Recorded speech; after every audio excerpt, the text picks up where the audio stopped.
All right. It's Thursday night. That's usually mean it's Boss Candy, but we got a special guest today. We got Danny Phantom24 from Blogging the Boys. What's up, Danny? Not much. How you doing? Good.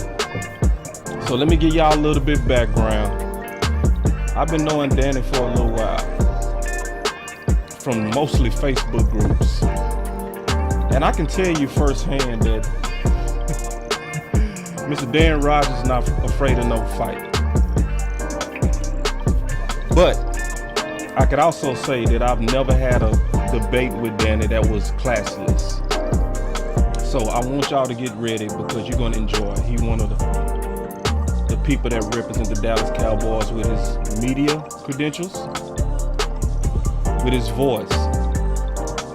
And I'm glad he's ready to have this conversation. So we gonna talk about it very civilly. And we gonna try to get down to the nitty gritty. And that nitty gritty is, are we being too critical on Kellen Moore? Or is it real? So we gonna talk about it. Y'all just sit back while we build this plane. We go talk as soon as we come back. Y'all stay tuned. Be right back.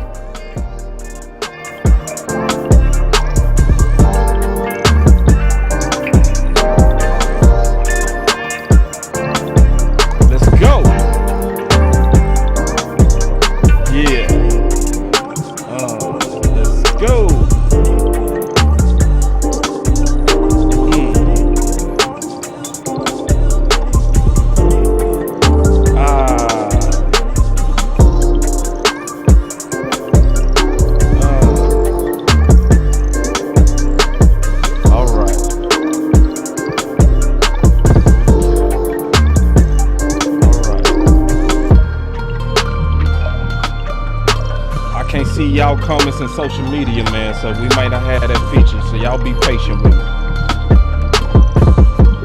About to pull y'all up on the phone. It's gonna work. Let's go.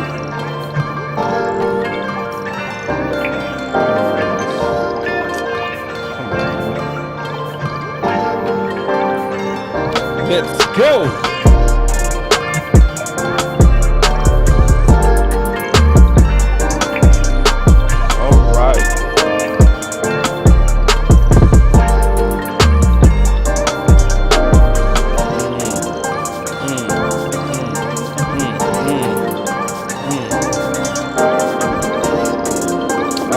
Y'all in building. Come on, let's go.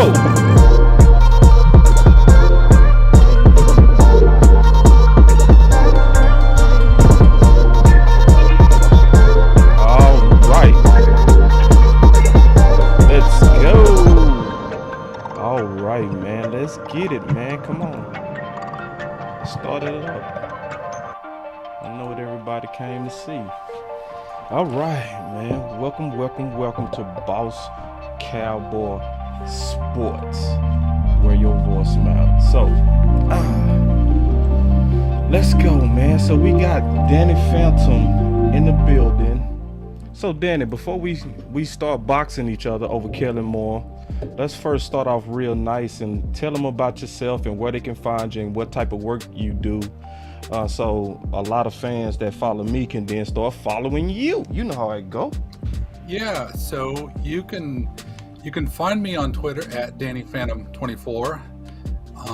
And I've been writing for Blogging the Boys since the 2015 season, so it's been a while.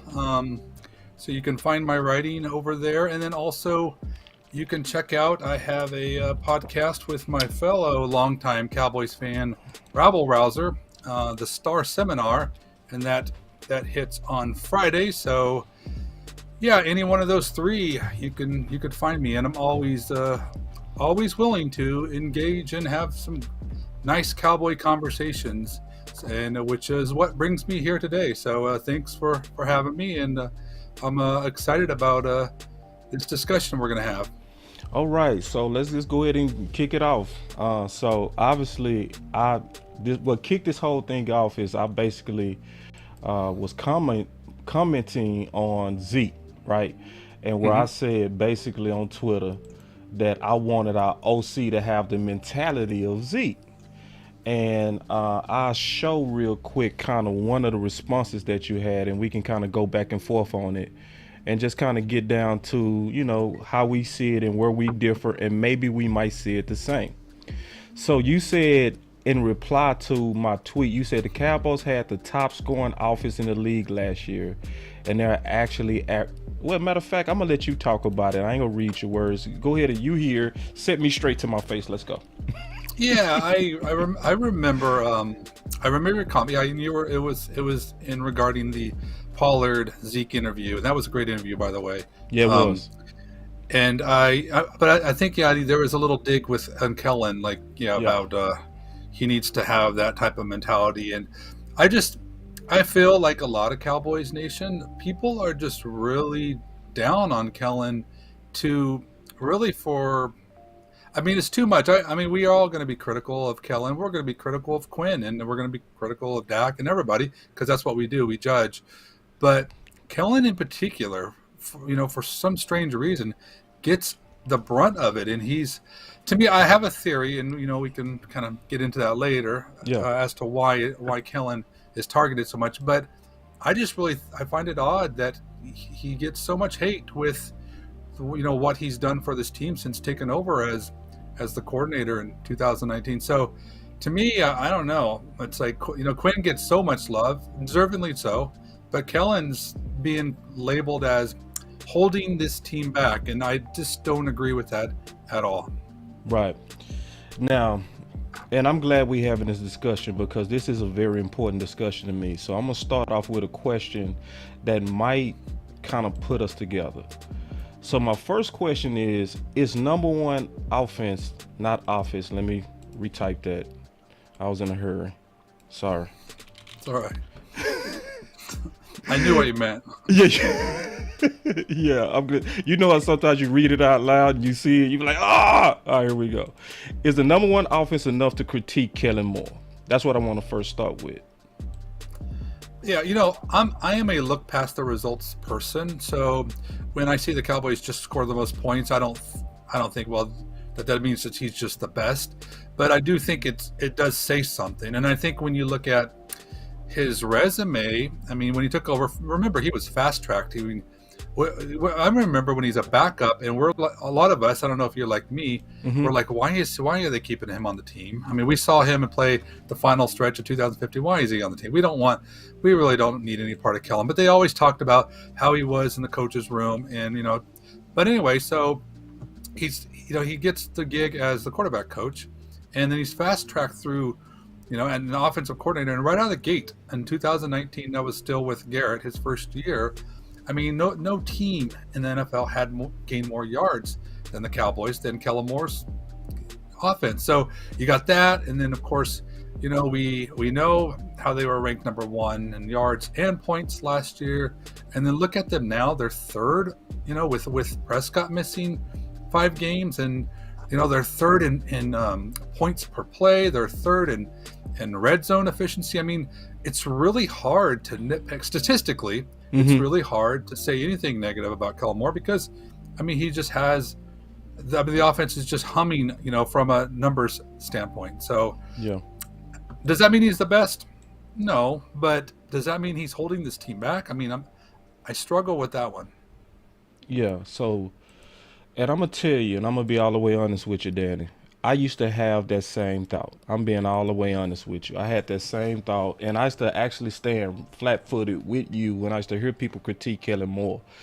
And what changed me was the Arizona game from 2001. And I started to dig a little bit deeper into Kellen Moore, and I started seeing the trend, right? And the trend that I started to see was his offenses was usually falling flat in big games. because that Arizona last year was considered a big game. They was kind of hot. Both of us was considered to be contenders at that point. And as I did more and more research, I started finding flaws in him. Okay, so I'm gonna kind of play some things that might get your attention because it got mine the more and more I did research. So let me just play this and then we go talk about it. We gonna be sitting back a minute because it's a lot of people talking, but this go kind of maybe make you see where some of us have pause on Kellen Moore. So check this out. Is that our offense is antiquated, because they want somebody to be designing more schemes to get people open as opposed to what we were just talking about, allowing your man to beat somebody with time. Now, I put a lot of what happened with that on Kellen Moore. CeeDee Lamb just wasn't utilized enough. Like in the last game that they lost, he was only targeted a couple of times. You got one of the more exciting receivers in the entire league, and you don't target it. You throw to a tight end, that's going to give you 10 yards. So there were some issues, especially there, in that last ball game. Yeah. I looked at what we did. I thought we offensively tried to feature some guys that we went away from our playmakers. Mm-hmm. And that's not what you should do. That's why I'm questioning some of the things that transpired. We see both these teams here at the Super Bowl. It's so easy for them to feed the ball to Cooper Kupp, right, Odell, even Chase. Why is it so hard for Dallas to be able to feed the ball to CD and Amari? Creativity, or the lack thereof creativity. When you have quality wide receivers like Amari Cooper, CeeDee Lamb, Gallup at the time, Wilson, and others, you create matchup issues by moving them all around. They should be able to run routes, and they should be interchangeable. I mean, they need to get their act together in terms of calling consistent plays that are giving our guys and doing the things that you talked about, creating ways for these guys to get the ball in their hands instead of the standard way of doing it. The creativity that I would expect from Kellen Moore needs to continue to evolve. And we need to take advantage of that. And my number one issue this whole offseason was Kellen Moore. Now, because he has the number one offense in yards and points. But Michael Irvin spoke out. Emmitt Smith spoke out. Jimmy Johnson spoke out. Aikman spoke out about the lack of adaptability in his system and not really targeting playmakers. My suggestion is this: keep your system, Kellen, but you have to be able to turn a knob that when that's not working, go at your stars. I want to get you guys' opinion on that because we heard from the other, Hall of Famers and legends. We want to get you guys on record on this. I like to refer this to as playing basketball. Okay. If you got a guy that's all of a sudden hitting from threes, go at him. Give him the ball and let him shoot. I'm gone. You can have my seat. I heard enough. If somebody, simple deal. When we were playing Green Bay, they did not want Michael and Alton to catch the ball deep. They did not want Emmitt Smith to run. So they rolled those corners up, played that cover two, and nobody covered me. So we just threw the ball to me, and it was easy. Oh, man. Okay? Simplify the game. Yeah. I remember in a playoff game, I caught 11 passes. That was the record for the Dallas Cowboys in a playoff game, most receptions. The next week, Michael Irvin broke it with 13. But for 1 week. I told you. Telling you now. You was the bed. Yeah, buddy. But why not? If they're going to give you something, take it. We have Novacek on record. Yeah. Ditto. All right, there it is. Ditto. Well, thank you guys. Hey, it was a pleasure. Thank y'all for giving y'all blood to the Cowboys. I greatly appreciate it. So, that's why I asked the question, because all of those guys had critiques. Every one of them had major critiques of Kellen Moore last year as we was number one. But this is the good news, Danny, because I'm not here to try to win a debate. I'm more so here to try to have a good discussion. The good news is this. at least this year, we're doing a much better job of targeting our playmakers. But I asked that question just to be honest, because what I'm seeing in Kellen, and we go talk about even more as we kind of go on, gives me concern. But I want to ask you, even now, even after seeing those Hall of Famers and all those people speak openly about Kellen Moore, even though we was number one, I want to get your thoughts on it. Yeah, I mean, I think there are a couple things with that. First off, there's truth to what they said. I mean, I'm not going to say that I don't see it how they see it. Mm-hmm. I do agree with the things they said, but I also, one of the things that I like to ask other people is, do you think Kellen Moore is going in there and saying, look, I just don't want to target Amari that much? Or do you think that really he's not trying to get the ball in his playmaker's hands? Or are you open to the idea that maybe there's somebody else involved in this that makes decisions in the offense that actually might be having a part in that? Because I don't want this to turn into, I'm not turning this into like, I support Kellen because I want to blame Prescott. Right. But I do want to say, first off, I always want to say, anybody that doesn't think Dak Prescott is a good quarterback is not following the Cowboys very well. There's people that just don't really understand the game to me. So Prescott is a great quarterback, without question. Nobody wants to debate that. If they want to, I don't want to listen to them. But we have to at least acknowledge that there are times when Dak is not making the right reads and Dak's not making the right plays. And when that happens, it seems like that's when people come out of the woodwork and say, Kellen Moore is not being creative enough.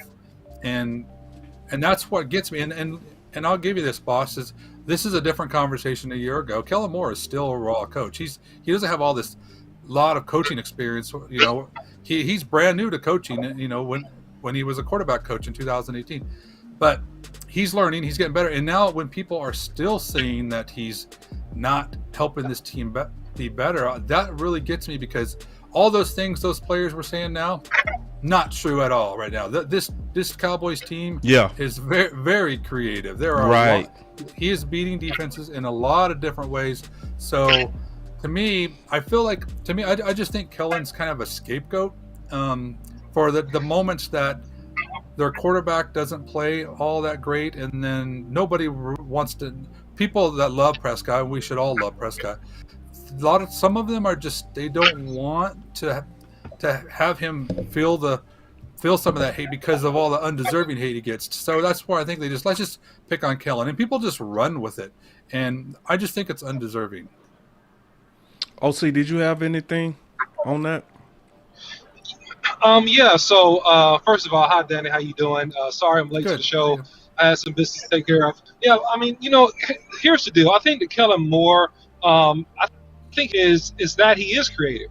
You know, I think his strengths are that, you know, he is a good and he's a progressive thinking guy overall in terms of scheme and in terms of a variety of things and looks. You know, he likes to use trips left, trips right. He likes to go spread. He likes to go empty. He likes to motion in and out of the backfield, things of that nature. I think from my side, and I can just speak for myself, I think that Dak Prescott even admitted this past week that, you know, hey, he didn't play his best ball, you know, that first half. You know, he's admitted last year when he didn't play his best ball. So I think that, I don't know if Kellen is a scapegoat. I think that in terms of our channel, the concern has been the tendency to pass when you don't need to pass. Yeah. And you need to play football in a very scenario-based situations. And I'll give you an example. Last week, even versus the Colts, I mean, we came out throwing the football, and you know, we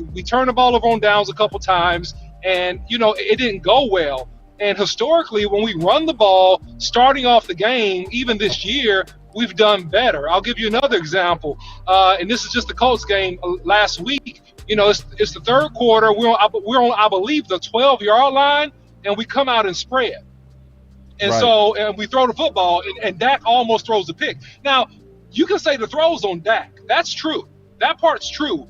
but the decision to throw the ball in that portion of the field is on the offensive coordinator. And I think the overarching thing is, if we do this at the wrong time, it can be detrimental, because Kellen is on record as saying that, hey, everything in me, this was early this season, I don't know if you got a chance to share this yet, Boss Cowboy, but he said everything in me wanted to throw the football, but we learned. Yeah. So I think in terms of critique, and it's not personal, but I think in terms of critique, those would be a few things. Well, just real quick, because I'm going to give Danny a chance to reply to you. But I think you raising a good point, Danny. Because sometimes your quarterback does have the ability to check out of plays, right? So there's blame that can go multiple ways, right? And matter of fact, on Pick Six Sports, John Machoda actually talked about that. I want to kind of play it a little bit, and then I'm gonna pick it back up. Check it out. Where are you at when you talk about Kellen Moore with this team and what's happening right now? Yeah, I still think he's one of the better play callers in the league. I wouldn't sit here and say he's the best. I wouldn't, necessarily say he's top 5. I would have to. I haven't really sat down and went through all the teams to think of where he'd be. I still think he's one of the better play callers in the league. I think he still gives them advantages over other teams. I thought that he was great in that Vikings blowout. There's just always been a part of me that always wonders, with a former quarterback, that put up numbers, that they're always going to want to kind of lean back to that passing game. And you obviously have seen that since Dak has been back. I mean, just look at the numbers that they've put up. So I'm good with Kellen Moore, but I feel like the judgments on Kellen Moore and Mike McCarthy and probably even Dan Quinn to a certain extent are really all going to come down to January. We've seen them at different times perform at a level where you're like, oh, I can see why these other teams are bringing them in for interviews and things like that. But it's got to be what's there when you're playing another elite team, which could be on the road in the postseason. What's the game plan there? How do you, overcome whatever they're trying to do? Because you're going best on best. So that'll tell me a lot more. But as it is right now, I mean, I think I have no issues with Kellen Moore. Let me play one more link, and then I want you to respond, Danny. Well, I definitely started seeing it, a year ago. I mean, I thought the way he was playing those first 6 games were as good as I've ever seen. I mean, he was, he obviously was a good quarterback his rookie year, but there were just certain things that, he wasn't doing that you're not going to do until you've been in the league for several years. The interesting thing about, you talking about him going to the line and switching plays, and is that it kind of goes to what I said earlier about Kellen Moore calling plays. Like when a quarterback does that, though, whether it's Romo, there's that famous clip with the Cowboys obviously playing the Colts. I think it's fitting here. I mean, I think you guys have all seen that one where Peyton Manning and Jeff Saturday get into it, because Saturday is like, we need to keep running the ball. And quarterbacks, when they're switching out of plays, and I know Romo did this a lot, and the coaching staff didn't necessarily love it, it generally goes to a pass play, and that's fine in certain situations. But let's say a playoff game, for example, it might be better suited that even though on this pass play you think you might be able to get 15, 20 yards, maybe you're better off handing it off and getting 5 or 6, eating up some more clock, and then moving the ball down the field, because not only is it helping your offense, but your defense is being able to rest, and you're kind of slowing the game down and playing it into your favor, as opposed to you get up, you switch into a bunch of pass plays, boom, boom, boom, you're 3 and out, punting it, a defense is back out there, and you're playing this high scoring game. So there's definitely levels to this, but that's where coaching comes in. I mean, if it gets to that spot, Kellen, Mike McCarthy, they have to talk to him and be like, Dak, we got to stick with the run here. I know this look. And that's what you was talking about, Danny, right? Yeah, no, I mean, I think here's the thing. I don't blame Dak for checking out of plays, and I don't blame Kellen for allowing Dak to check out of plays, and because they're going to go up there, they're going to read the defenses, they're going to do all the pre-snap window dressing that they do, right. And they're looking for favorable matchups, and they do a fantastic job at that. And of course, when the plays turn out great, I mean, we all love that. And when they don't, we're real critical of it. And we're like, they should have just ran the ball. So I think there's a lot of hindsight criticism that happens in that. We don't really judge it for what it is.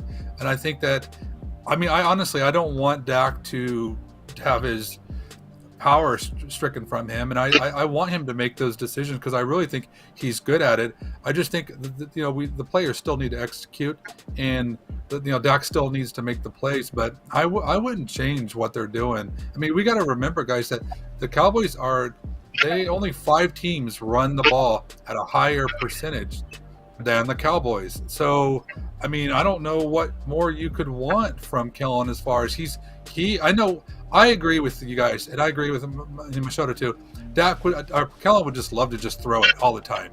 You know, and if he had his druthers and he could do it, he loved it. But I think he has a really good game plan, and we have the way he uses his offensive line and the running backs and the tight ends, for the running game. I honestly think he does such a great job with that, and I can't sit there and say, no, we just got to still run the ball more. I think they make good decisions. If they're going to get heavy in the box, then you're going to shoot downfield. They're going to read defenses and then play accordingly, and I think that's the way it should be. Dak's a smart quarterback. He excels when people try to challenge him, and he'll make the right decisions most of the time. And to me, I think Kellen, to give him that flexibility and just the amazing versatility of what this Cowboys offense has become. I don't want them to try to box them in. I think I really liked what they're doing. I got you. I think it's mostly Kellen, and I'm gonna tell you why. When I listen to Dak, right, Dak talks totally different than Kellen, and Dak's track record is totally different than Kellen. So I'm gonna play a clip from Dak where he's discussing how he's come around to this style of offense, and then I'm gonna compare it to Kellen. Here we go. And knock yourself out. It's a dangerous way to live. Dak was asked if he feels like this team has taken a ton of pressure off of his shoulders. I don't know if I would have felt it without being able to watch these guys for the last 5 weeks, honestly. And everything happens for a reason. And so, this time that I had off, it was a blessing. Coop did an amazing job, obviously, of keeping us in this position. And once again, just the defense and the team just playing complementary football. And so it was important for me to see that and to recognize that. No coming back. Don't try to do too much. We've got a hell of a run game. We've got a defense that can make turnovers, can get touchdowns themselves, and a great special teams that's aggressive, and a return game that's, I don't know why people keep kicking it, but it's great. It's great just to be a part of it. As I said, I'm just trying to play my role and make sure that I put this team in the best chance to win each and every game. So there's Dak giving Turpin his props, and it sounds like he is buying into the formula. Earlier in the play calling made multiple comments. Were you as talked about last week with the run when you're kind of beating your head sat against the there wall after like the game that? with Tracy Wilson everything said, inside of me wanted to throw I thought the it would have football been cool if I ended up with no touchdown passes. So you learn, you grow. My fault. I think it's earlier in your play calling career. My fault. Listen. Were you as persistent with the run when you're kind of beating your head against the wall like that? Everything inside of me wanted to throw the football the entire Sunday. So but you learn, you grow. I think it's just understanding there's different styles to every game. And so when I listen to both of them, both of the guys, it looked like, even listening to the guys, that Dak is the one that's fully bought in and Kellen is not. Because Kellen himself said, and has a track record of being way too pass happy, versus Dak is saying, hey man, I would do what I have to do to win games, even if it's running the ball to help this defense. What's your thoughts on that, Danny? Yeah, well, he's definitely changed. I mean, he has thrown the ball more in the beginning, and as you can see, these last 3 years, he's continues to they're running the ball more. So I do, and I think that's part of Kellen's growth. And he's a quarterback from Boise State that they just aired it out so much, and I do think that there's a lot about the offense that he's still learning. But if you look at what they're doing now, we're not even talking about just taking the next step. He's really, I feel like he almost has it. I don't want to say mastered, because there's still so much growth for him. But when you look at how the Cowboys are running plays and what they're doing with the balance, with how they're mixing things up, it's pretty impressive. And No, I think that Kellen, he knows who he is, but I also think that people aren't truly giving him credit for who he is at the same time, because we're talking about the Kellen Moore right now, 4th year Kellen Moore. This is what we're discussing, and he is to me one of the better coordinators in the league. And Machoda said, he wouldn't put him top 5, and maybe I wouldn't either. But I'm not. He's not getting outside the second half for sure. I mean, to me, he is a net gain for the Cowboys. He helps them more than he hurts them, and that's where I disagree with a lot of other Cowboy fans. Real quick, go ahead, OC. No, I was going to ask Danny, what's your take on what happened after the Tampa Bay game when the Joneses, in no uncertain terms, talked about their evaluation of Mike McCarthy and how they wanted to see him more involved and his influence on Kellen Moore in terms of being more committed to run the game. And I'll give an example. Mike McCarthy, in a presser, mentioned that I don't care how you give Ezekiel Elliott and Tony Pollard the ball, run it, pitch it, catch it, throw it, toss it, and then the greater overall commitment to the run game moving forward around that time frame. Like a run game, the mix between Tony and Zeke, 13 carries for Zeke, Tony, and 15 for Zeke. Is that kind of what you want? Well, I think it's a winning formula. I think it's really stems off what we just talked about. It's you got two guys that are featured players. They need to touch the ball. Whether we throw it to them, pitch it to them, hand it to them. It makes no difference to me personally. But that's what you was talking about, OC. Yes, sir. Yeah, no, and it's interesting. I remember that presser, and it's kind of funny because McCarthy was kind of, he was throwing shade, and I do think that, you don't see that a lot from head coaches, and especially not the last one that we did. I mean, he just kind of refused to criticize anybody, even officiating. True.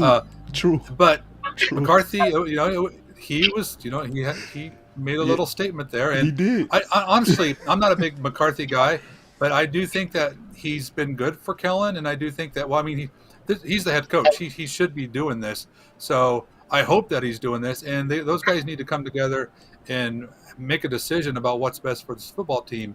And if he needs to bring his coordinator back in a little bit, then I hope that he does it.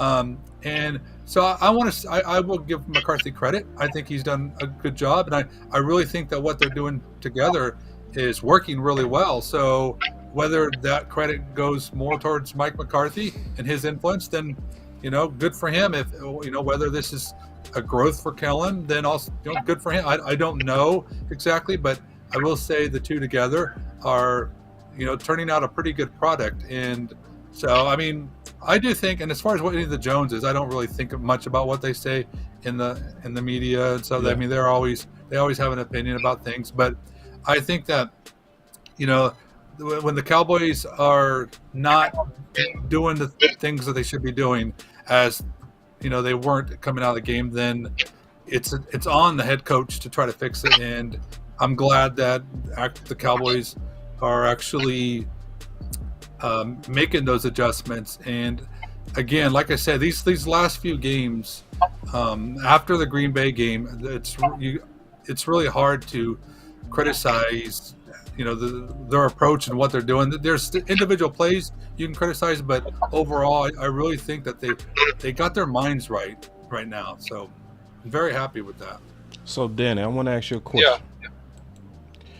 What would be your basic plan for a backup quarterback? You the coach, putting you on the spot. Dak Prescott just hurt his thumb. What would be your general game plan? So my general game plan is like if I'm basically having to roll out Cooper Rush again, or any backup, any backup. We can even say Ben Denucci. Let's just say Ben Denucci. No, I don't want to do that. I don't know if I would have a plan, to be quite honest. But I might end up having to go with the water boy. Just. Oh no! Wait.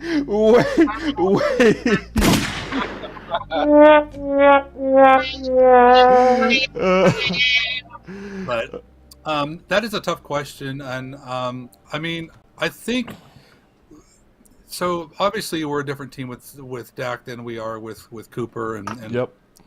And we also would agree that Kellen did a really good job game planning, and I mean, the Cowboys won 4 out of 5 with Cooper Rush, and it wasn't pretty. And of course, there was a lot of criticism about how the offense looked during those times, but it was efficient enough, and this is really all you can ask for when you have a backup. So my game plan to answer your question, I think that you're going to try to spread things out. You're expecting the defense to load the box, and the only way you're going to win is if Cooper Rush beats you or backup quarterback guy beats you. So you're going to load the box, stop the run, take that away, and make the backup beats you. So you got to prepare for that. And the Cowboys, strangely enough, threw the ball more with Cooper Rush than with Prescott, and it's because it's the game script. It's because they're taking away the run. So what does Kellen Moore do? He's like, okay, well, we gotta look for spacing. We gotta look for ways that we can move the ball. And I honestly think they did a good job. And this is where we've got our first glimpse of tight end usage and how, I don't know what your expectations of Peyton Hendershot this year, but mine was not nearly to what he's performed. But if you look at being able to constantly utilize 3 tight ends pretty regularly and find space for those guys and get them in there and seal off the edge so you can have some form of running game even when defenses are just like loading after you. I think that is a huge win for the Cowboys. And honestly, that's why the Cowboys were able to get just over 20 points a game, because they did just enough. And of course, the defense did the rest, and that's why the Cowboys were so successful. But you still have to have an offense that can do something, because remember back in 2015, Garrett, they had a better defense than what McCarthy had in like 2020. So they can actually stay in games where the Cowboys were getting blown out in 2020. But offensively, they were just so bad. They could not do anything at all. It was really difficult to even watch, even when the defense would keep them in games. And of course, Cowboys lost those games where they're winning games now. So to me, I really think you're going to have to have a manageable game plan. Cooper Rush is very good at getting the ball out quickly, so that's a big plus for any offensive coordinator, because you don't got a lot of time to work with there. And even though that they are loading the box, you're going to have to be able to run at them and use your blockers really well, which they did. So I honestly, I don't have any complaints about how the Cowboys game plan, how Kellen game planned with Cooper Rush. And I think that's a big part of why they were so successful. Gotcha. OC, what would be your game plan if you inherited Ben Denucci or Gilbert? It's very, very simple. I'm going to line up and I'm going to run the football. And I'm going to run the football in a variety of ways. I'm going to utilize the tackle sweep. I'm going to utilize the counter trap. Plays have been extremely effective in the run game for the Cowboys. I'll mix in some power ISO and zone plays. I love CD Lamb on the jet plays. I love the play action pass game. What really set the Cowboys and even Dak Prescott to have the most success is when you line up and you effectively get 4 to 7 yards a carry, and then you notice the safety from the other team walk down in the box, and you work the play action pass, you work the route combinations up the field and across the field, and you have a lot of guys that are open. And so Dak Prescott, in my opinion, is at his best in play action pass. And even in the midst when Dak Prescott was out, when you had Cooper Rush, he did a fantastic job in the play action pass game, making plays on making some throws on the run across his body, but it was all set up by the run game. Where the Cowboys got in trouble is that when we threw the ball 40 plus times versus the Philadelphia Eagles, right? That game got away from us. That game got ugly. Well, I think that, the angst of any type of critique with Kellen, to go back to this just a little bit, is that it's not about don't throw the football. No, we need you to throw the football. We need a balanced offense. It's just that you don't need to throw the football too much and in certain situations. And I'll give you another example. In this game, we came out throwing the ball. And what happened is that we didn't convert a couple third downs, and we got down in the game by 14 points. And so it makes an elite defense that we have a little bit average when we have time of possession victory of the other team. The Cowboys need to win time of possession. And when we win time of possession, we're undefeated. And also we keep the defense fresher to be elite and to fly around and not to be susceptible to being worn down late in the game. So that's my take on it. So my general game plan to answer that question would be also to run the ball, to try to take as much pressure off of my young quarterbacks, right? My inexperienced quarterbacks, I wouldn't want them throwing the ball a lot. That's just in general, okay?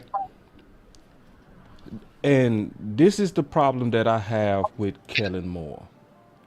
If you look at what he has done in general with quarterbacks that was in positions to where they probably shouldn't have been throwing that much, he's overdone it. So with Gary Gilbert, that had nothing to do with Dak checking out of plays, he threw it 38 times in his first start, and we lost. With Ben Denucci's first start, it had nothing to do with Dak checking out of plays. He threw it 40 times, and we lost. So Dak Prescott came back September 9th. It's his first game back, coming off a lateral injury where he had no training camp, and he threw it 58 times, and we lost.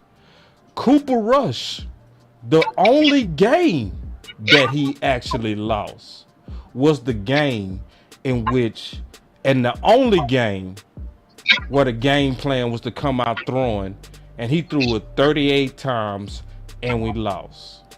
Versus the Green Bay Packers, where we had that game won. We was up by 14 points in the fourth quarter. When it was all summed up at the end, we had 46 pass attempts and we lost. So, Danny, I'm just being honest with you. I'm really trying to convert you. I'm trying my best, Daddy. We need you, Daddy. We need you writing for Blogging in the Boys. We need you, Daddy. Because I'm afraid. I'm really afraid of Kellen Moore, because I look at him and his tendencies, I think is way worse than what we think. Because even without that, even in the worst situations, his instincts go hyper crazy at times to pass. Yeah, I mean, you can say that, and good job with. I think you brought a lot of evidence to the table. So I mean, it's hard to refute that. But I do think that if you look at certain situations, like Philadelphia in particular, the game script kind of flipped on us a little bit. It really sucked that Mike McCarthy did not challenge that spot. Yeah, and the next thing you know, they rush a fourth down play, and then I feel like we kind of put ourselves in a hole there with some of our coaching decisions. But what I want to ask you guys, and sure. I want you to kind of reflect a little bit with me. And this is one of the reasons I'm so I'm not just pound the ball, find a way to run the ball. Why I don't subscribe to that completely. Right. If you can go back to the Romo days, you guys probably remember. Do you remember the New England game that we lost with Brady hit Aaron Hernandez late in the game, and the critique that game was Jason Garrett gets too conservative, and they basically tried to run the ball, run the clock, and just protect the lead, and they were too conservative, and it allowed Brady to come back on him. And then you had another game where they had a big lead, and then Romo's throwing the ball. I think it was against Detroit, throwing the ball, and then like Bobby Carpenter gets a pick. I don't know if you remember these things, but all these tell me is that there is no one way. You can't just like lean on running the ball. Like we had a 14-point lead against Green Bay and we lost, and everyone's like, what are you doing? Run out the clock. But look at that game closely. You know, you are not going to run out any clock if you're going 3 and out, running into a loaded box. Green Bay is totally selling out to stop the run because they have to. And then what do you got to do? You got to have to look at the play that they actually did get a couple first downs. So you have to throw to Gallup on first down. You know, you have to look for advantages, and you have to try to win on those opportunities. I mean, I'm sorry that you're scared that Kellen is going to just come out and I have and good put together. reasons. No, I get that, but let's stay in the here and now. And right now, I think we need to kind of feel better about, you know, how he's leading this offense. It's different, and I think they're doing a lot of good things. So, I guess, you know, I can understand your pain and some of your concerns, but I think at the same time we also need to like give the guy a little bit of credit because he is making improvements. And this Cowboys offense, I mean, I wouldn't have expected them to be third in points with Dak gone, you know, five games, and it's things are just keep getting better too. I mean, do you know how many times since Kellen Moore has taken over offensive coordinator, do you know who leads in 40 burgers? You know, it's the Cowboys. They got like 12. Chiefs got 9, and this props to the real Mark Lane for that piece of information. He tweeted that. But I mean, the Cowboys just, I mean, they put up points, and I think that sometimes we don't actually give Kellen, you know, his due credit, because I mean that's an impressive stat, wouldn't you say? Over the Chiefs are good. We know their offense is good, but since Kellen's been in the league, nobody's got more 40-point games than the Cowboys. Cowboys got 3 more than the Chiefs. Yeah, and I'm gonna be honest with you. I actually agree with you on that point.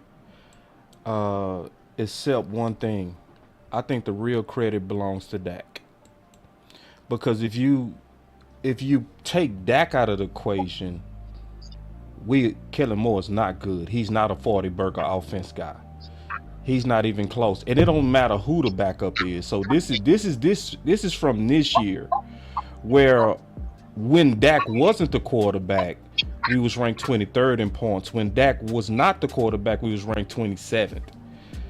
And now we're ranked 3rd and increasing and getting better and better, and obviously points. But then that also goes back to even under the other quarterback regimes. So it's like, is it Kellen Moore or is it Dak? Because when you take Dak out of the equation, we become very womp-womp.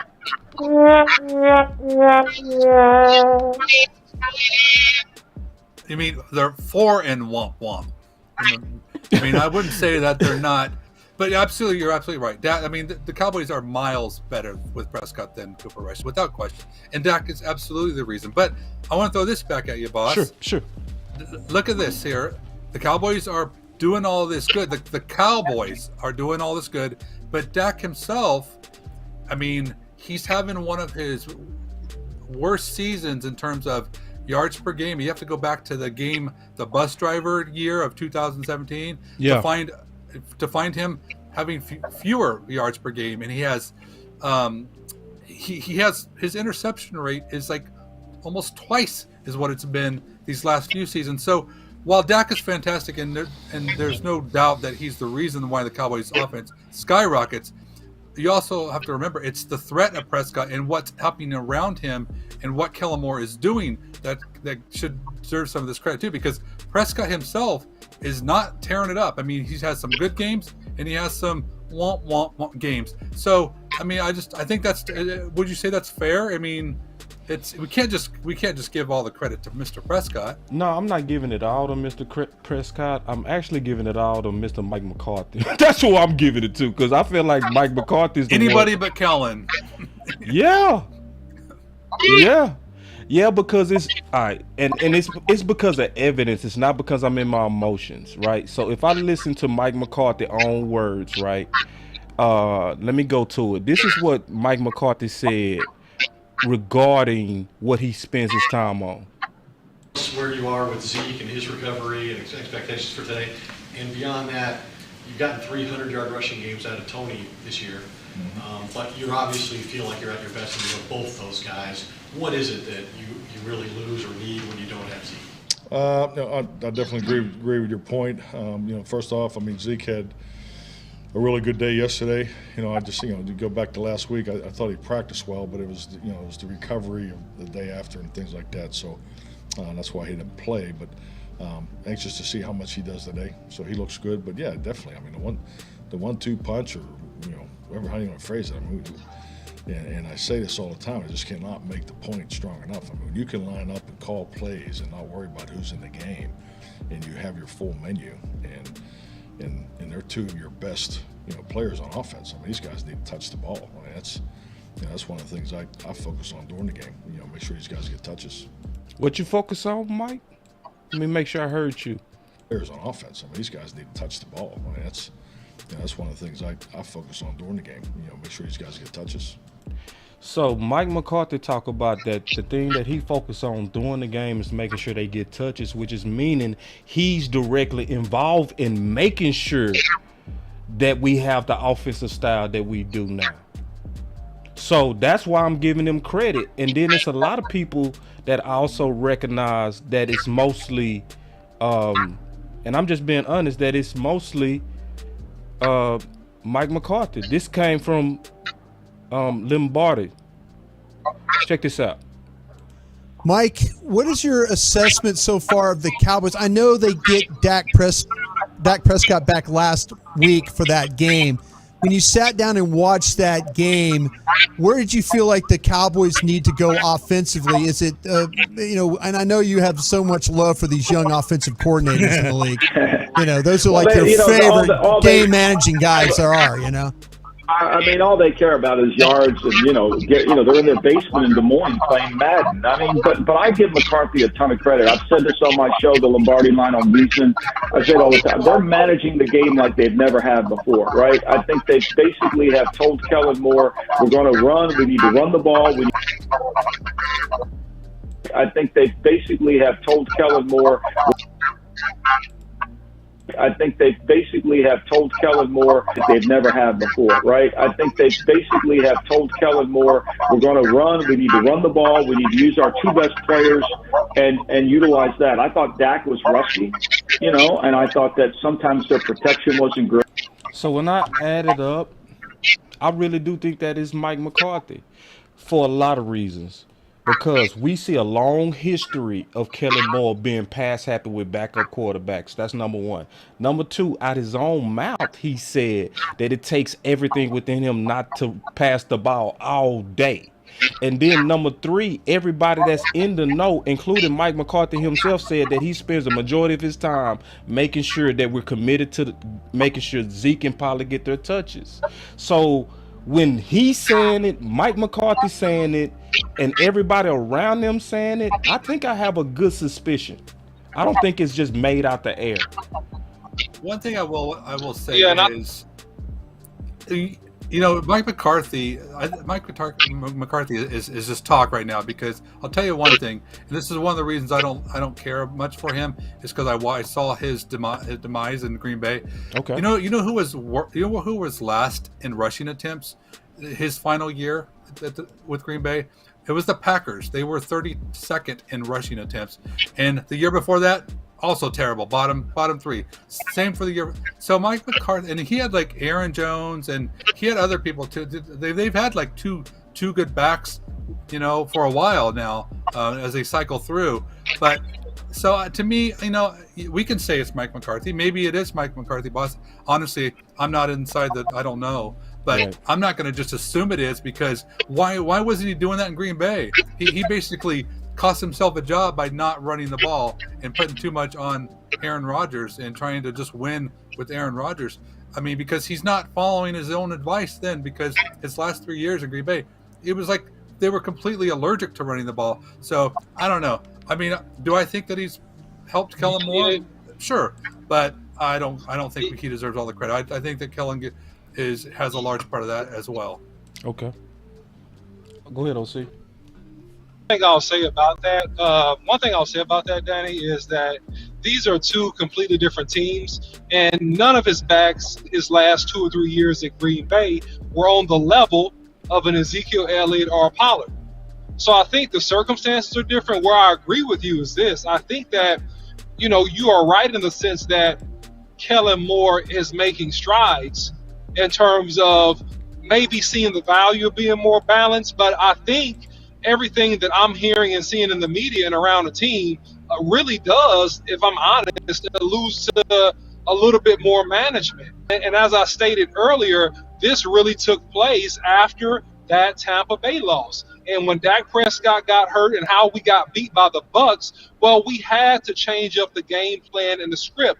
Now, if you go to the Washington Redskins game, right, and you look at how we ran the ball, well, we ran it into the teeth of the defense, two of the best tandems of tackles in the game, because earlier that week, I believe the week before, Mike McCarthy came out and said, hey, we need to run the ball, throw a pitch and catch it. And so it was almost like, okay, here, I'm running the ball, right, to get it off my play sheet. But then as we went progressively, we saw how we used different run game concepts. And those different run game concepts made us much more effective in the passing game. So if you follow Boss Cowboy Sports, you'll see some of that stuff. We talked about running the back out of the backfield, throwing him out of the backfield. We talked about the sweeps. We talked about counter traps. We talked about different things like that. So that's what I'm seeing here when I look at Mike McCarthy. And going back to something else you mentioned, I want to bring it up really quick, is that, yeah, Dak Prescott has not torn up the stat sheet, and it's based upon the style of play. But some of those interceptions has been because of his receivers not making the right decisions. Some has been on him, but some has also been because receivers have not made good decisions. I'm not excusing Dak Prescott, but I want to say that because I think that it helps us to have fair balance in the conversation. Yeah, great points. I honestly agree with everything you said. I will say Jamal Williams and Aaron Jones are pretty good combo too. But you're right; it is a different team. But I do think there's obviously all the picks. We know we've watched all the film, and we know where the breakdown in communications or the bad routes by the receivers are to blame. But I do think that, and you go back to, I don't know if it was Emmitt or Irvin or Novacek, I don't know, but whoever said like the Cowboys need to use their weapons. I mean, are you telling me that you want CeeDee Lamb to maybe not get as many targets, or maybe that the way they're using their tight ends is kind of like, I don't know, we don't really need to be throwing the ball to Hendershot. Because we have to pick some. If we want more running, then where's it going to come from? And it seems like it would just be the wrong decision to go overload with that and not utilize the players that you have. So I don't know. I think they have a pretty good balance the way that they got it. And I do agree with you what you're saying. And like the Washington, I'm glad you brought that up. That's not at all. The Washington game was just really quick. OC, come out and come in, man. You froze. You froze, man. I froze. Yeah, come out and come in. I'll stall for you. But go ahead. You was getting ready to say something, Danny. No, I just think OC made a good point with the Washington game because we couldn't run the ball very well in that game. I think it was like our lowest yardage total. I don't know, one of them I believe, but they just kept doing it, and that's you have to do that sometimes. And but I still think that you really got to look for matchups, and you got to look at what you can exploit on that given game against that opponent. If you can find a linebacker that's cheating, then you got to exploit it. If there are some weak corners and we have played some suspect corners, I don't want them to stop attacking them. I know Aaron Rodgers would attack them. I mean, why would we not want to? And it's worked for us. So I feel like it's just being a little too nitpicky to say that they're not running the ball enough, or they're not the way that they're running their offense is is, it's just not the balance we need. Because honestly, I really think that I don't want them to be one-dimensional. I love the versatility that this offense has, and I think Kellen Moore, and a lot of the movement that he has, and a lot of the scheming that he does, and some of the weird stuff too. With I mean, who even uses 14 personnel as much as look what the Cowboys are doing? So to me, I'm impressed by what I'm seeing from him, so rather than put off by him as a play caller. And I want to be balanced. I want to make sure you also understand that I'm balanced. I'm okay with Kellen as long as he's sticking to our identity. Because, Dan, let me ask you a question. Did you ever do a play-by-play breakdown of Kellen to see his trends? Of Kellen? No. Okay, I've done it 3 times, and I found a pattern. It's not even just the flow of the game. And I know you go double check me, because I want y'all to know Danny Phantom is very analytical. If you say something, he go double check you. You know what I mean? He'll go behind and check your work. So if you get a minute, Danny, check this out. Go look at least the last 4 games, and this is the pattern that you're going to see. You're going to see that every series to where we threw it consecutive, or if we was unbalanced in a series to where we wasn't at least 50-50 or 60-40 run to pass, we punted. But every time we was 60-40 or 50-50 run to pass, we scored. And every time, I mean, especially the Green Bay game, if you go back and look at the Green Bay game, every time we came out throwing, we punted. Literally every time. So are we saying don't target CeeDee Lamb? No. What we saying is establish true physicality and commitment from the beginning. Because what happens is Kellen Moore, especially the last 4 games, came out throwing every time. 2 of those games he came out in high tempo. And every time we have slow starts. It's when we readjust and get back to the ground game do we establish the physicality and we get on a run. So it's not that Kellen is bad. It's that I want us to get in a arena to where we can consistently dominate, even out the gate. What's your thoughts on that?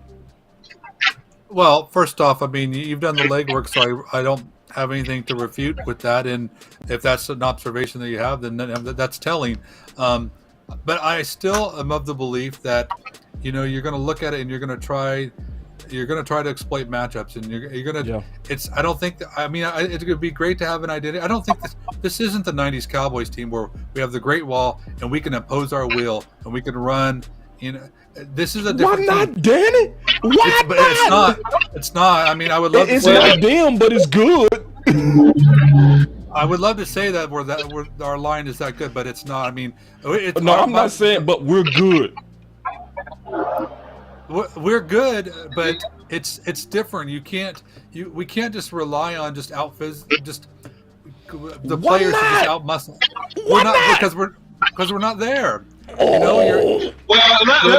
Let me jump in. Sorry, Danny, I don't mean to cut you off, but Danny, let me mention something that I was going to say earlier. I'm not against distributing the ball, and then I'm going to get to what you just mentioned. I'm not against throwing the ball to CeeDee Lamb, all the tight ends. I think they should the tight ends in particular, should probably get a few more touches, and that would open up more one-on-one matchups outside for Gallup and for CeeDee Lamb.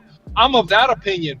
I'm of the opinion and the belief it's not about not giving them their touches. It's about when and where you do it. And I think that's the only problem that we've really seen in terms of Kellen Moore. Do not throw the football when your back is against the end zone. We've thrown the football on the 3-yard line when we have one of the best running games in the NFL. Like literally thrown the ball with Dak's feet in the end zone. We've thrown the ball on the 12-yard line coming out. We've thrown the ball first and second down when we had the ball on the 10-yard line going in. And those are the choices. And all these, by the way, were incomplete passes, by the way.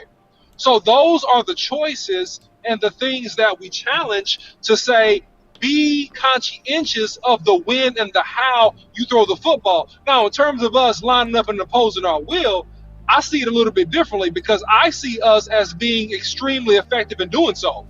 When we have decided to run the football versus any team this year, we've been extremely effective. And let me draw in some context to what I'm saying. You have Terrence Steele and Zach Martin, I would say the top 2 right guard, right tackle, run blocking tandem in the NFL. You saw, and we did a lot of work on Terrence Steele last year.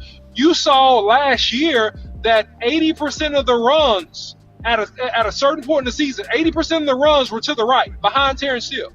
He's a dominant run blocker. Zach Martin is still a very good run blocker. If you look at Tyler Smith, his run grade ratio was the highest coming out of Tulsa University. And he's shown his physicality and being really, really good and high level at moving people off the ball, but even better than that, positioning his body and making the hole clear for the running back. And he's even done a good job running on toss sweeps, blocking out in front, which he did this past game versus the Colts when Tony Pollard, I believe, scored a touchdown, and also in the counter trap game with pulling play side. So I see that a little bit differently. Can I say we're on the level of a championship team? No, because we haven't won a championship. So I can't go get you there. But what I can say is that based upon what we've done this year, when we've decided and committed to run that football, we've been pretty good. Take that super chat. I can't read it. Danny, you think the way Kellen calls the games really helps our defense outside of the Vikings game? Yeah.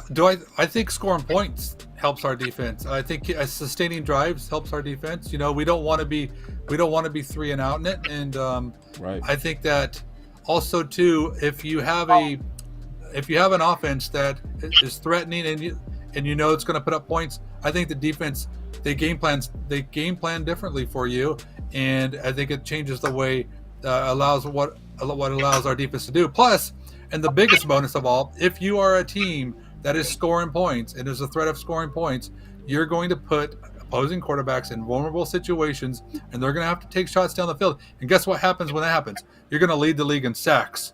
You're going to be second in turnovers. You're going to be third in points allowed. I mean, then your defense, your great defense, just comes to a new level. So absolutely do I think, Kellen Moore is helping his defense. I think Dan Quinn is helping his offense. I think they're helping each other. This is a two-way street. The Cowboys are good on both sides of the ball. And another question on top of that is, how do you think we're handling the time of possession? Super chat to you, Danny. So, I mean, honestly, to me, I don't think a lot about that. I really think that that's just indicative of, like, is your defense getting off the field and is your offense sustaining drives? So, I certainly you want to do those things, but to me, it's not critical to be having long, time-consuming drives. Those are nice, when you're trying to sustain a lead. But to me, it's just about always keeping the defense on their heels, whether it's you're doing it with running the ball down their throat or you're doing it by throwing the ball downfield. You got to be able to beat teams in different ways, because when you get in the playoffs, we're not going to just be able to lean on, and I totally agree with O.C. too. I mean, this is a good offensive line, way better than I expected, but it's just not. We're just not that level where we can just run down their throats, impose our will, even though when they know it's coming. We're not there, so we have to be creative and be able to beat you in the passing game with what people call a subpar receiving group, whatever, I don't know. And I think the Cowboys have done exactly that. So to me, having that flexibility to win in so many different ways, 13 personnel, 12, 11, and 22. We love when Pollard and Zeke are both in the backfield. And the extent of what Kellen does, to allow the Cowboys so much versatility. I don't even know how defenses try to game plan. They got to be taking so many different things into consideration, because the Cowboys can beat you in so many different ways. Well, and Danny, I'm really and let me say something real quick, Boss. Sorry, Danny, I'm really glad you brought up the playoffs, because that's really the central point. Is that last year we got beat up in the playoffs. We got beat up by San Francisco on a first-round exit at home, and we got out physical. And here's the deal. We knew they were going to run the ball. We knew what they were going to do. We knew they were going to get a ball to Deebo Samuels. We knew what they were going to try to do in the trap game, in the sweep game. We knew they were going to play action pass with Jimmy Garoppolo and throw short to intermediate routes, and we couldn't stop it. And that game, we got out physical. And that game, they won the time of possession on our home field, and they beat us. Came out and said, we have to be more physical. And the Cowboys went out this offseason, and this offseason, they got the players to be more physical. And I say this, why not use them and use that? Because when everything breaks down in a playoff game, if the passing game is not on point, and I don't believe that it won't be on point, but if it's not, it's two things that travel. It's an old adage. The run game and a strong defense, it travels. And so if you are able to impose your will on the team, if you are able to run the football, because that's exactly what the San Francisco 49ers did to us, they imposed their will. We knew what they were going to do, and guess what? We couldn't stop it. And other teams this season, so far in the regular season, they've known what the Dallas Cowboys wanted to do when we line up in 12 personnel or 21 personnel. And guess what? They couldn't stop it. So you bring up a great point when you say that, and I think that's a primary reason why even in the playoffs, yes, we need to throw the ball, yes, we need to take advantage of one-on-one matchups. All those things are correct based upon scenario and player, but we have to be able to out physical teams and be able to run the football in key moments when we need to. And I'm sorry, boss, go ahead. No, I mean, I'm out of bullets. I fired every shot. So I want to say this real quick. First of all, Danny, thank you for coming on. And you did it fast. You did it quick. That says a lot about you. You kept your promise to, have this discussion Thank you. In the public because it's hard to have debates on Twitter. It really is. Like, the game is too complicated sometimes to explain the level of thought that it takes sometimes. And Danny really did. He took the offer and he was like, hey, let's talk about this in the public. So I want to say this. Obviously on this one, we started on different sides, but we want to invite you back one day where we go likely agree on something. You know what I mean?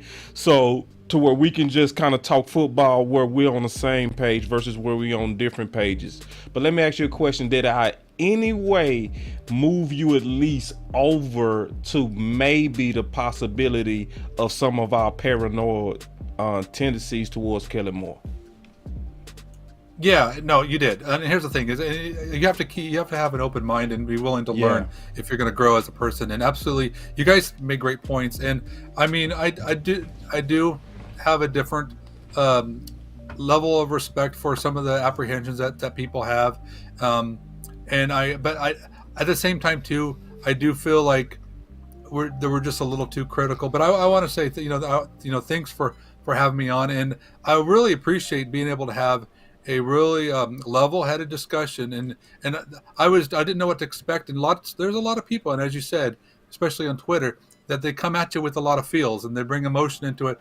And then when you do that, you tend to kind of maybe say things in haste and everything, but it didn't happen here. No. Very well constructed arguments made, and absolutely I learned something, and I hope as collectively we provided some information that just people can make up their own decision and stuff. But for sure, I'm just very appreciative to have this type of conversation. So what we do at this time is we all go around the circle, kind of give our final thoughts. I'll kick it off. So obviously I'm very passionate about this particular topic. I did identify the biggest risk to our season as Kellen Moore. But the good thing is I am seeing the wagon circle him, right? I'm seeing Mike McCarthy, Stephen Jones, Jerry Jones, all of those guys are very committed, at least openly and vocally, to the running game. I think that's at least putting a bottom on Kellen to where he's not going to be able to hopefully get as pass happy as he's done in the past. But I am keeping a careful eye on him, and I'm looking even more at him, mostly in key situations now, because I think he's been capped a little bit. But I'm just keeping my eyes open. But again, thank you, Danny, for being a guest. and we will have you back, and maybe other people from Blogging in the Boys, where we can just have good discussions about the Cowboys. And I think this was a fantastic debate. Everybody, I want y'all to give Dan a hand for. And listen, let me say one more thing. Because, Dad, let me tell you something. This is how everybody on this channel know that you didn't come in with the wrong spirit, because I didn't use no buttons. I didn't use no buttons today. You had a wah one time. But that wasn't at you. That wasn't at you. Oh, okay, great. No, I'm happy for that. No, I didn't do the whoop on you, but you was cool. Like, I have to do the OC like that because he get violent. He get violent sometimes. So when I go against the OC and we fight each other, I gotta put all my buttons on my boy, because he fight me with no mercy, Dan. But what's your final words, OC? Yeah, so Dan, thanks so much for coming on the show and the channel. We really appreciate it. I think that we have a great opportunity, and it's a good discussion because, we're coming toward the end of the regular season, and we want to be sharp going into the playoffs, because everything we're talking about is all for naught if we show up and we lay a goose egg the first week of the playoffs, and nobody wants that. So we're talking about the best strategies and what's going to give us the best chance to go as far as possible and have a chance to go win 6. And I know that's what this channel is all about, and that's why we do this. So, great show. Thanks so much, Danny, and look forward to working with you in the future. And you got the final word, Danny. And then the OC go close us out. Again, it's nice talking with you guys. Great conversation. And I just want to say this. It's just kind of like a little warning to Cowboy fans. And I hate to kind of end on a negative note, but I just want everyone to kind of brace themselves. And I think if the Cowboys, I think they got all the pieces there. I think that the defense has never looked better, and the offense is playing really well. The coaching staff, they have a really good collective coaching staff, and the level of talent that Will McClay has put together for his team, I really think we're in a good spot. But here's the thing. We're only going to go as far as how Prescott plays in the playoffs. And he's a great quarterback. Absolutely nothing will change that, but for us to really enjoy success, we need to have him playing, at a high level come postseason. And that's, to me, I think that's what's going to determine whether we're sad again or whether this is different. So just kind of brace yourself and hope for the best, and hope for that Ford he's able to bring it, come the second season. OC. All right, yes, sir. So listen, everybody, thanks for supporting the channel. Do not forget to hit the like button on your way out. If you haven't subscribed already. Remember, sharing is caring. Thank all of you for putting any money into the Cash App, $ Boss Cowboy Sports. It really helps us to continue to build the channel and push things forward. Thanks everybody who supported us in the super chat. Also, follow Boss Cowboy Sports on YouTube, Instagram, Facebook, and Twitter. You can follow me, the OC100, on Twitter. And until next time, we'll see you. We'll see you, man. Y'all stay up. Appreciate it, Danny. Yeah. Same to you. Thanks for having me on.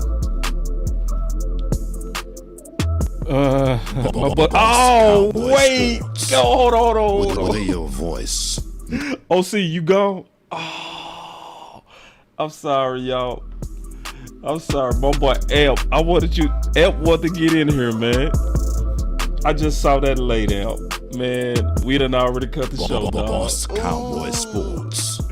We'll do it next time, big dog. Matters. Y'all stay up.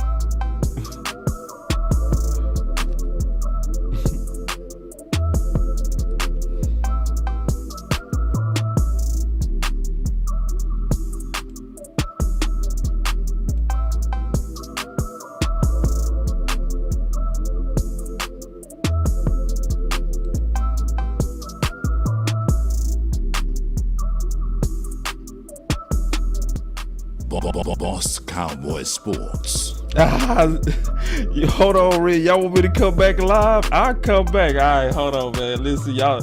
Mickey said come back. All right, I'm back. I ain't doing nothing. So Hold on, let me turn the music back on. Mickey say come back. I'm gonna turn the phones on. Let me turn the phones on, man. See, like y'all got some stuff y'all want to get off y'all chest. Let's go. All right, so we got the phone lines open, man. I'm gonna open up these phones real quick. I didn't know. Listen, I'm reading the comments, man. Y'all crazy, man. Listen, chill out, chill. Stop, everybody, chill out for real. Boss Cowboy Sports. Hello? Yes. Hey, what's going on, Boss Cowboy? What's up, man? Tariq. What's going on? My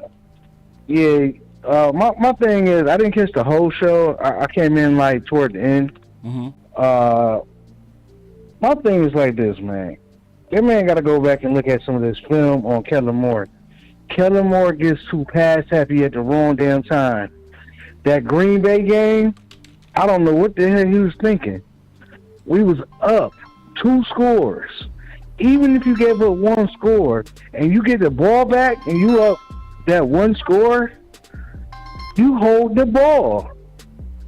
You run the clock out. You do everything to run out the clock. So a person like Aaron Rodgers won't get the ball back, or at least you go down and kick a field goal or something on them. You know what I'm saying? You got to do certain things. Now, and Tariq, let's talk about it real quick. So, remember I was saying there's a whole lot of people that have opinions on Kellen Moore that's totally unlike us. Remember, we've been spending months and months on this type of stuff. So some people just not heard the argument that we had today. So, like, I want to take our victories one step at a time. Sometimes I just need to move you closer. Sometimes I just need to give people information of where they might research and come back. Like, you know what? I looked into how he was, because Dan might do that. He's very analytical. So he might go back and say, you know what? I looked at the play-by-play, and I do see the pattern of what you said, to where every time we get away from our identity, we punt. So I know I'm reading the chat and y'all got me laughing because y'all so ready for war. But just remember, man, this is a long game, and sometimes we're gonna have to have guests that think different so that we can have these intelligent conversations to bring them over. My whole thing about it is that Kellen has to understand when is it right to run, when is the good time to run down somebody's throat or pass the ball down the field, because he gets caught up in certain games to where it's like he doesn't know how to take the momentum back. Even off a turnover, he doesn't know how to take the momentum of a game back all the time and keep the momentum on his side. Because my thing is, you have a good defense. Dallas Cowboys have not had a good defense for a long time. At least a steady defense that keys in on opportunities. Even the special teams keys in on opportunities. My thing is, you can't say that this dude is a great play caller when he's out there running college plays sometime at the wrong damn time, doing reverse sweeps at the wrong damn time, putting the damn lineman in the backfield to be a fullback at the wrong damn time, trying to run the damn ball. And the personnel department, as far as between last year, not resting Pollard for Game 7 for the last game of the season last year, to go into that first round of the wild card game and not continue to run Tony Pollard. Zeke would have been very effective in that game, but Tony Pollard was the man to go with because he beat these dudes before running the ball down their damn throat. You know what I'm saying? And their 2 best players got hurt in that game. It's like, come on, man. We should have beat them dudes. But that was last year, and this is this year. I hate this. I don't want to see the same thing out of Dak and Kellen Moore in this offense that I've seen in the last couple of years, is starting slow and trying to end fast. We need to have a good pace going from the word go, from the time go when we on the field. Now, it's not that far-fetched that Dak and Kellen Moore is starting out slow. You're throwing the ball on first down in the beginning of the games too damn much. People are expecting that. They expect us to throw first instead of run first. And we got these big hogs up here. Let's run them. You know what I mean? And we got Tyron Smith coming back. You got to take advantage of this dude while he still got a little juice in the tank. And you got a young dude. He has a young dude that's going to be next to him that he's not going to have to worry about. Our problem over the years is that we didn't have a good left guard. Tyron Smith always had to worry about protecting Dak's blind side and also protecting somebody running directly and pushing the left guard into his lap. The center got a little bit better. Our left guard got a little bit better. But I think by putting the rookie in that spot with that power, we're going to do some damage. So it's like, everything is lining up for us to run the ball, play action, throw down the field. Right. Everything is lining up for that. It's all on Kellen Moore. Don't blow it, bro. Trying to seem like the smartest guy on the damn field. He sometimes I feel like he too far and doing the wrong things instead of doing the things that's obvious for us to win. That's my thing. That's real, bro. You ain't saying no lies. You got to compliment the defense, man. This is the first time in a long time we got a team that everything compliments the other part of the team when everything is rolling right. The offense compliments the defense. The offense and defense complement the special teams. We got to do it that way. That's the only way we're going to be able to beat these good teams. You're not just going to go up in Philadelphia and beat this team in the playoffs trying to throw the damn ball because you got Dak back. You got to throw the ball in certain times. Run the ball. Zeke ran all over them dudes. There's no way that we should have been in that game with our backup quarterback throwing 3 interceptions like that. We only lost by 9 points. We were supposed to get blown out the way we was playing. But we ran the ball, and that's showing that we can beat them. We can beat anybody when we run the ball. But see, and play good defense and good special teams. See, the problem is this, bro. I want everybody to hear me on this. This is the problem. We gotta multiply this knowledge, man. It's not enough people that know this. This is why we gotta get our share on, man. Like, for real, it's not enough of. Tariq, let me say something real quick, man. Let me take some more calls real quick, big dog. All right, now, peace, Cowboy Nation, peace, boss, peace. I want to show y'all something real quick that I've been telling y'all about. I want to show you now. All right, this came from Pick 6 Sports, and I want y'all to really listen. All right, I want y'all to really listen. Watch this. My guy. Oh well. First off, all this praise for Stephen Jones and Kellen Moore and all this just sobering me up right now. But my question for John is, does Stephen Jones know how hated he is by the fan base right now? I don't think so. And the reason I say that is because, he's just not a social media type person. There's plenty of people in the organization that will talk about how they're not on social media, but like, I bet you at least check it and things like that. Now, I will say, so Jerry, Steven, and some other people in the front office, they do get a printout. I don't know if it's daily, but every couple days of, Twitter things that, are being written and people are saying, but I Reddick and these guys, he's done a great job. Some people are better than others, going back to me being it's free 99 over Thanksgiving. My dad's a Giant. No. But yeah. Yeah, I couldn't take advantage of Marty. You see Mike bring me up right now, but my question for John is, does Stephen Jones know how hated he is by the fan base right now? I don't think so. And the reason I say that is because, he's just not on a social media type person. There's plenty of people in the organization that will talk about how they're not on social media, but like, I bet you at least check it and things like that. Now, I will say, so Jerry, Steven, and some other people in the front office, they do get a printout. I don't know if it's daily, but every couple days of, Twitter things that, are being written and people are saying, but I doubt.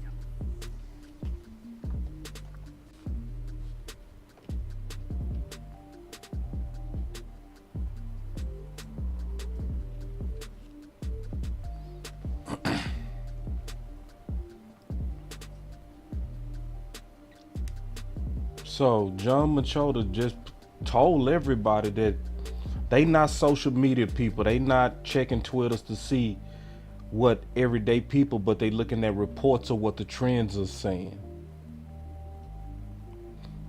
We started this channel saying what? Your voice matter. And some people still don't believe they matter. I'm dead serious. I'm gonna play that almost every time now. I'm gonna play that. Because some of us, we'll call in and complain, but we won't share content that's exposing Kellen Moore. You know, so I just had a debate with a mainstream guy. Are we gonna do our job? Are we gonna spread this? Obviously, I was on my best behavior. I see y'all in the chat saying, "Boss, you better than me." Yeah, because you know why? It wasn't for me to try to embarrass him or try to show him up, because I'm more so thinking some more media people go watch this, so I don't want to come across like no asshole. It wasn't about trying to show him up. It wasn't about showing out. It was about the information getting out there.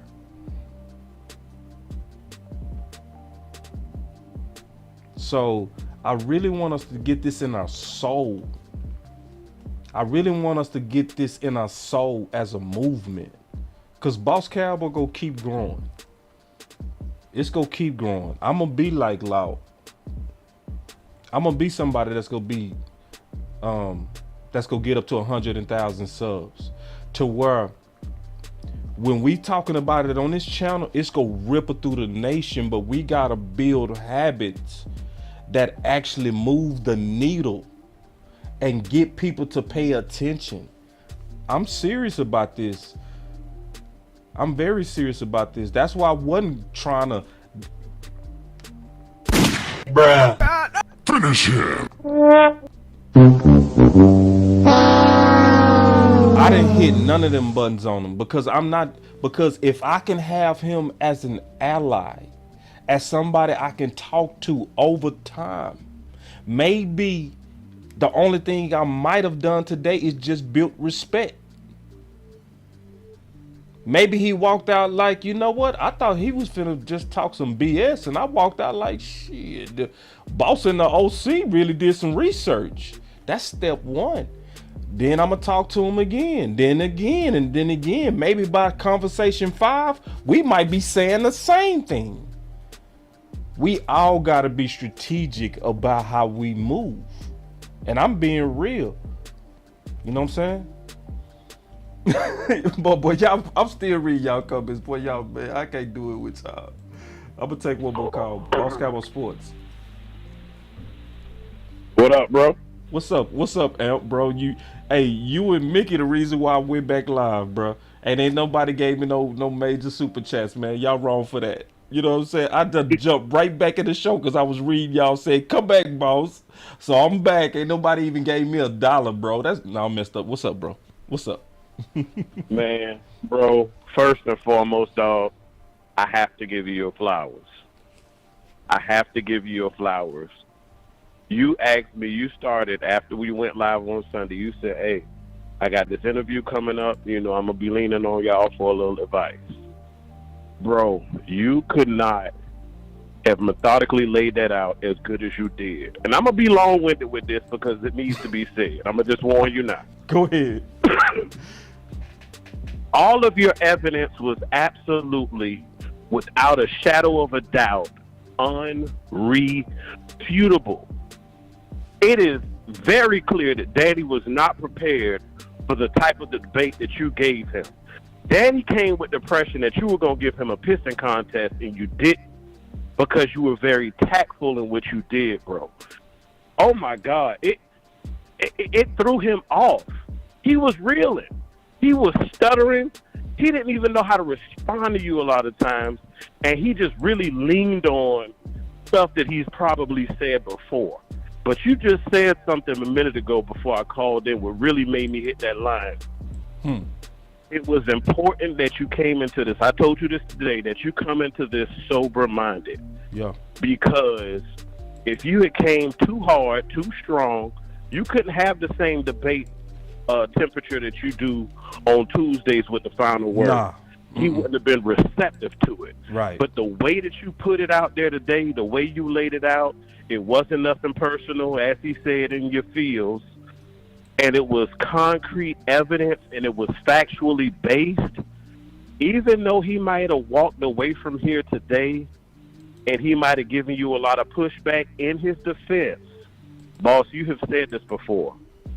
You said, look, I'm the type of person, you hit me with something, and especially if you hit me with something new, I ain't going to jump on the bandwagon right away.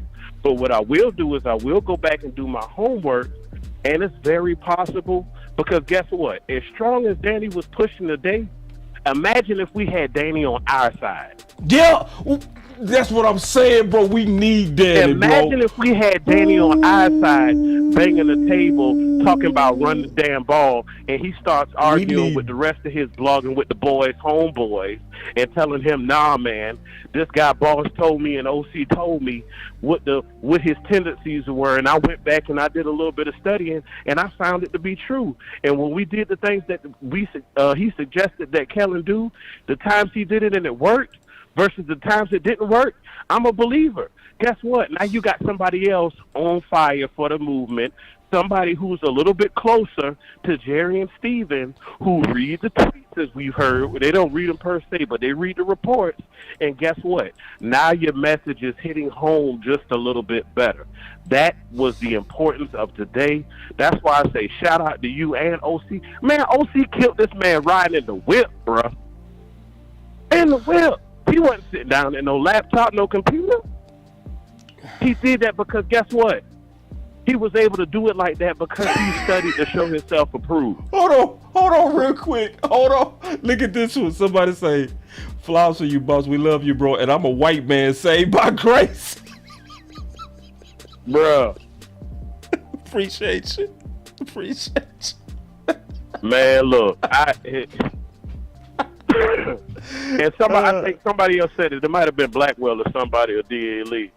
But real talk, and I'm paraquoting them right now, but you were the only soldier who could have took this battle on. You were the only one. And everybody who's in the chat right now, guess what? We watch other YouTubers, but we knew because of the way that you present facts and information and the way that you were able to be tactful, that's why you were called for this. This didn't happen by accident. It was on purpose. So, man, kudos to you. I'm going to get off and let everybody else ride, but, bro, you left no stone unturned. You hit every point possible, and you did your thing, bro. I appreciate it, bro. And listen, man, it's for the nation. It's for the nation, man. And listen, man, listen. Did you have anything else? I ain't rushing you, Amp. You got anything else, bro? Man, bro, you said it all. Okay, cool. I just want to see if you had something. I ain't rushing none of y'all. I ain't rushed Tariq. I ain't rushing y'all. When I came back, I just came back to chill with y'all, like real talk. Man, I want to get off and hear what everybody else got to say, man. That's real, man. I appreciate it. See, cause I take this serious, man. Like I literally did call Amp and just want to make sure that I thought through all the details. I didn't want to come across like no jerk. Like, we thought this through. Like, nah, bro, that's not a good move. Cause all of y'all knew that I was gonna come with the facts. But this is not a presentation between me and somebody to make somebody look bad. Sometimes people need to be exposed to stuff that they wasn't. Like, to some things, Coach Marv has been that to me. I'm a smarter football man because of Coach Marv. You know what I'm saying? And it was some things he had to be patient with me on. Because, just keeping it real, I didn't see it. Some things at first, I didn't. And then over time, me and him arguing, and then all of a sudden, I start kind of seeing it. He started presenting more and more evidence, and I was like, I'm with you. And this is facts what Mickey said. We honestly have the best content creators. Listen, we do. And this is why I always say, most of us, or almost any of us, could do what they do. That's real talk. That's real talk. And we got a lot of experience. We used to talking in front of the mic. We used to thinking on the fly. We used to being able to talk about anything regarding the Cowboys from A to Z. We really live and breathe this stuff, man. Like, yeah, the content creators in our space, man, it's warfare, man. These are some cold brothers and sisters in this space. It ain't no coincidence that Aisha Morrison just sat down on, Boys and Girls Talk and just like, y'all easy. Bruh. You know what I'm saying? It's just what it is. Like most of us, like I'm certain, I can name everybody and they could be sitting right in Dallas.com and not miss a beat. Be very entertaining. Yeah. And factual and bold. So, but yeah, man. So, but listen, y'all, and I'm just keeping it real. We all gotta be careful too. Just hear me out. I know y'all real, cause everybody, I saw y'all in the chat, boy. Y'all was, I couldn't even show y'all comments, cause y'all was just.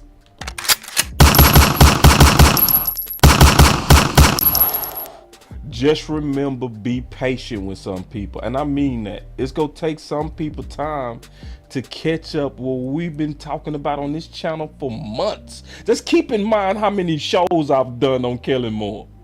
Look at all the evidence. Everything that I showed him, I showed y'all 10 times, right? That's facts, right? So people that's used to this channel was like, nah. You know what I'm saying? But remember, y'all, and I'm serious, be patient with people. You know what I'm saying?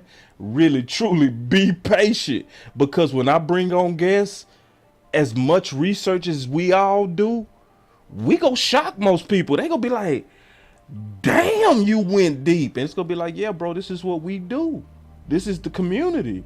The YouTube community, the podcast community, bro, we get down into the dirt. So just remember, y'all, I know y'all was, and I know y'all passionate about this subject, but we gotta move strategic. I'm just being real. Hold on real quick. My boy Amp, let me see. He said, based on the responses in the chat, you truly have an educated group. Yeah,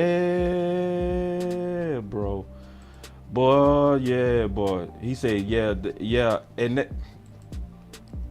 that's one thing I'm gonna say that I've accepted.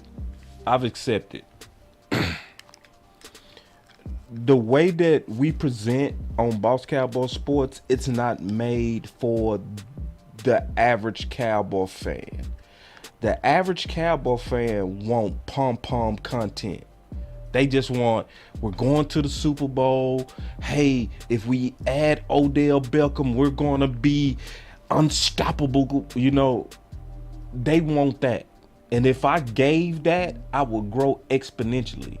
But that's not honest analysis to what's really needed to help us win 6. But we have quality growth. That's one thing over here at Boss Cowboy Sports. If you look at our sub to like and engagement ratio, we are the best. You know what I'm saying? When you look at the amount of subs versus the amount of people that's committed to this, it's quality. So I've determined I would rather grow slower with quality, with people that did just what y'all did, gave a lot of money out of pure appreciation, than to grow fast with a bunch of people that just want to hear cheerleading content. You know, so, you know, and I'm gonna stand on that. I'm gonna stay on that. But I also want to say, let's show how smart we are by being active, because we not that smart. If we take information like what you got today and do nothing with it, like if you don't share, like at least share, like at least do that. Right? Share it on Twitter, share it in a Facebook group, share it to some of your homies. that don't know about this. You know what I'm saying? Like, we got to be strategic. We got to look at ourselves as a movement, not just a channel, a movement. Like an organic movement where we're trying to grow strength in numbers to where we can have Jerry and them looking at a report of what we're saying. Because John Machota said every day or every other day, they getting a report of what fans are saying. I want us to be a big old ripple in that pond eventually. I want it to be to where when it's said on this channel and it's true, it's going to be 100,000 people that go see it tomorrow. That's the vision of Boss Cowboy Sports, and that's why our voice matter. Let's continue to do what we do, man, and I'm glad I came back. I had fun with y'all, and I really appreciate the love of this community, man. And we gonna just keep rocking, bro, all the way to the top, all the way till we win a championship, and we go fight tooth and nail together until we get it. It's Boss Cowboy Sports, where your voice matter. Y'all stay up. Peace.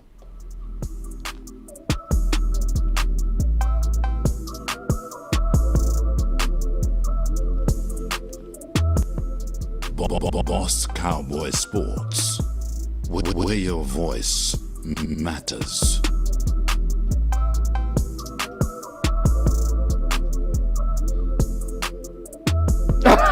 Shed it.